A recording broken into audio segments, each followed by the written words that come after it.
तो मंत्री आलमगीर के करीबियों के ठिकानों पर यह कार्रवाई हुई है। ईडी की रेड में अब तक 30 करोड़ कैश बरामद हुआ है। ये कुछ आपको हम जानकारी दे रहे हैं, टाइमलाइन के जरिए समझिए। रांची में 9 जगहों पर ईडी की रेड हुई। मंत्री आलमगीर का निजी सचिव संजीव लाल, इसके घर पर भी रेड हुई। संजीव लाल के घर पर छापेमारी के दौरान देखिए नोटों की कई गड्डियां बरामद हुई, करोड़ों रुपया बरामद हुआ। 30 करोड़ से ज्यादा बरामद हुए हैं जो सूत्र बता रहे हैं। ये देखिए, ये तस्वीरें आपको हैरान कर देंगी। निलंबित इंजीनियर वीरेंद्र राम के घर पर भी ये कार्रवाई हुई और उसमें भी आप देखिए कितनी सारी यहाँ पर नोटों की गड्डियां, कई करोड़ों का कैश यहाँ पर बरामद हुआ है। रांची में 9 ठिकानों पर ईडी की रेड हुई है जिसमें करोड़ों रुपया इस छापेमारी के दौरान ईडी को मिला है। छापे में गोल्ड भी बरामद हुआ है और ईडी की कार्रवाई अब भी बताया जा रहा है कि चल रही है। तो ये आपको हम जो टाइमलाइन है वो पूरी दिखा रहे हैं कि किस तरह से रांची में ईडी की ताबड़तोड़ छापेमारी हुई। रांची में 9 जगह पर ईडी की रेड हुई। मंत्री आलमगीर के जो करीबी हैं उनके ठिकानों पर यह कार्रवाई हुई। बीजेपी नेता आदित्य साहू जी हमारे साथ फोन लाइन पर जुड़ गए। आपका बहुत स्वागत है। आदित्य जी, मैं आपसे जानना चाहूंगी क्या कहेंगे आप इस कार्रवाई के बारे में, क्योंकि चुनाव चल रहे हैं। ऐसे में एक मंत्री के सचिव के घर से, जिसकी महज 15,000 रुपए सैलरी है, 30 करोड़ से भी ज्यादा कैश बरामद होता है। देखिए, जिस प्रकार से कांग्रेस के समर्थन से या कांग्रेस की सरकार जिस राज्य में चलती है, या जब भी इसको देश में अवसर मिला है सरकार चलाने का, तीनों देश की जनता की गाढ़ी कमाई को और झारखंड की जनता की गाढ़ी कमाई को लूटने का काम किया है। आप सोच सकते हैं कि जिस प्रकार से माननीय मंत्री के पीए के यहाँ जब इतनी बड़ी राशि बरामद हो रही है, तो मंत्री जी के ठिकाने में यदि छापेमारी की जाए तो कितनी राशि लोगों के पास होगा, आप अंदाजा लगा सकते हैं। एक 30-40 हजार रुपया सैलरी में काम करने वाला कर्मचारी, उसके घर से इतने बड़े पैमाने पर राशि निकली है, ताकि ये पैसा किसका है। आज ये कांग्रेस को बताना चाहिए। लोग बोलते हैं कि ईडी सीबीआई का गलत इस्तेमाल कर रही है, मोदी जी तानाशाह की तरह कार्रवाई कर रहे हैं। तो ऐसे पैसे की बरामदगी के लिए नरेंद्र मोदी जी बार बार तानाशाही बनेंगे और कार्रवाई करने का काम करेंगे। क्योंकि जनता की, गरीब की गाड़ी कमाई को लोग लूटते हैं और झारखंड को इन लोगों ने कंगाल बनाने का काम किया है। विगत 4.5 वर्षों में जिस प्रकार से झारखंड के जो विकास के पैसे थे, जिन पैसे से गरीबों का जो विकास होना चाहिए था, वो विकास नहीं करके वो पैसे को अपने खजाने में, तिजोरी में भरने का काम किया है और झारखंड की जनता को कंगाल करने का काम किया है। आज पूरे देश में आज झारखंड की थूथू हो रही है। झारखंड के लोग शर्मसार हैं कि कांग्रेस जब भी मौका मिला इसको यहाँ की जनता को ठगने का काम किया है, गाड़ी कमाई को लूटने का काम किया है और विकास को बंद करने का काम किया है। बिल्कुल। और आदित्य जी, जब इस तरह की खबरें और तस्वीरें सामने आती हैं तो आम जनता, एक आम आदमी जो रोज कमाता है, रोज खाता है, वो ठगा हुआ महसूस करता है। इसलिए बहुत जरूरी है कि भ्रष्टाचार पर करारी चोट होनी चाहिए। जनता वोट देती है आपको सरकार बनाने के लिए, जनता के कल्याण के लिए। तो ये परिवारवादी पार्टियां, कांग्रेस, जेएमएम, आरजेडी, ये वंशवादी पार्टियां, ये जनता से इनको कुछ लेना देना नहीं है। इनको सिर्फ लेना देना है तो अपने परिवार कैसे बढ़े, अपना वंश कैसे बढ़े, अपने नजदीकी लोग कैसे बढ़े, इसकी चिंता करते हैं। आम जनता की कोई चिंता नहीं करते। परिवारवादी पार्टियां हैं जो बार बार कांग्रेस, जेएमएम, आरजेडी के लोग ने प्रमाणित करने का काम किया है। आज भी प्रमाणित किया कि जनता की गाड़ी कमाई को लूट करके गरीबों को कंगाल करने का काम किया है। और कांग्रेस नेता राजेश जी भी हमारे साथ जुड़ गए। सर, आपका स्वागत है। आपकी भी मैं पहली प्रतिक्रिया इस कार्रवाई को लेकर कहूंगी, क्योंकि ये बेहद हैरान कर देने वाली तस्वीरें हैं। नोटों की गड्डियां, 30 करोड़ से ज्यादा का कैश बरामद हुआ है कर्मचारी के घर से। बताइए, इसमें मैं क्या बताऊं। आदित्य साहू जी भी हमारे साथ जुड़े हुए हैं और लगातार देखिए, जब इस तरह की भ्रष्टाचार से जुड़ी खबरें आती हैं तो आम जनता अपने आप को ठगा हुआ महसूस करती है। इस कार्रवाई को लेकर राजेश जी, आपकी पहली प्रतिक्रिया क्या है, क्योंकि ये एक बड़ा मामला है, भ्रष्टाचार को लेकर एक बहुत बड़ी खबर है। बिल्कुल, पूरी कार्रवाई होनी चाहिए भ्रष्टाचार को लेकर के। लेकिन जो ये भ्रष्टाचार कर रहे हैं, पार्टी को क्या एक्शन लेना चाहिए ऐसे मंत्रियों पर? नहीं, मंत्री पर मैंने मंत्री के यहाँ पे मारी हुई है क्या?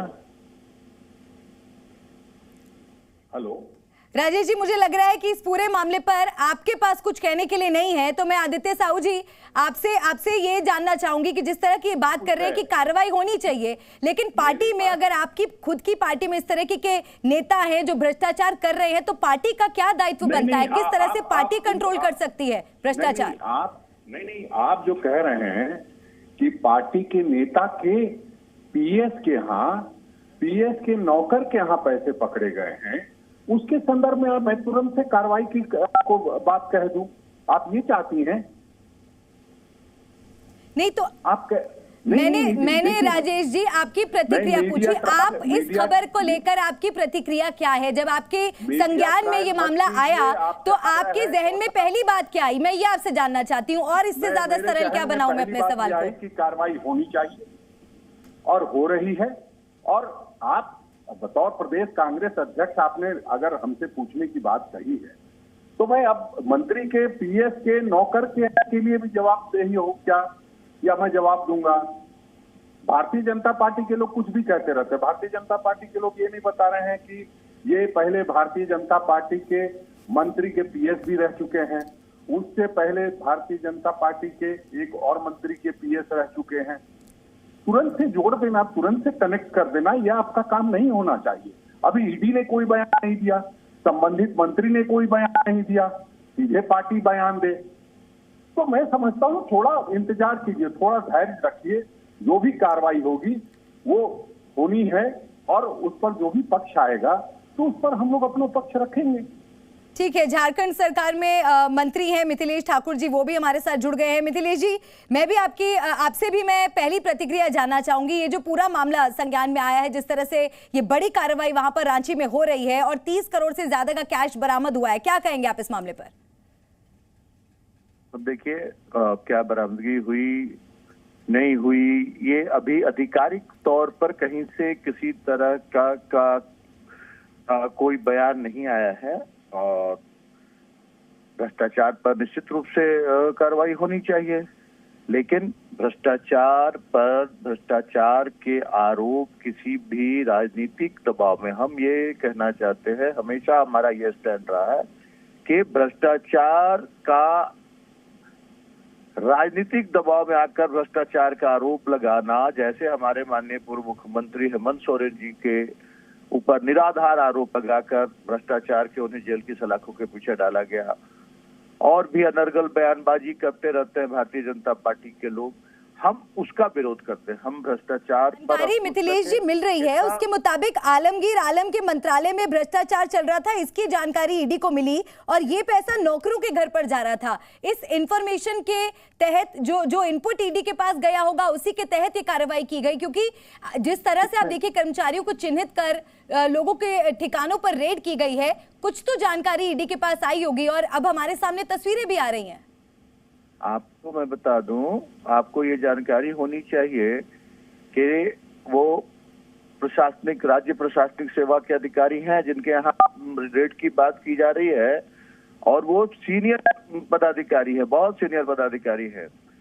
और कब कहाँ क्या नहीं, सीधा सीधा अगर आज 3 साल हो या 4 साल हो, एक मंत्री के पीएस होने के नाते सीधा उनको मंत्री से जोड़ देना, ये मुझे नहीं लगता कहीं उचित है।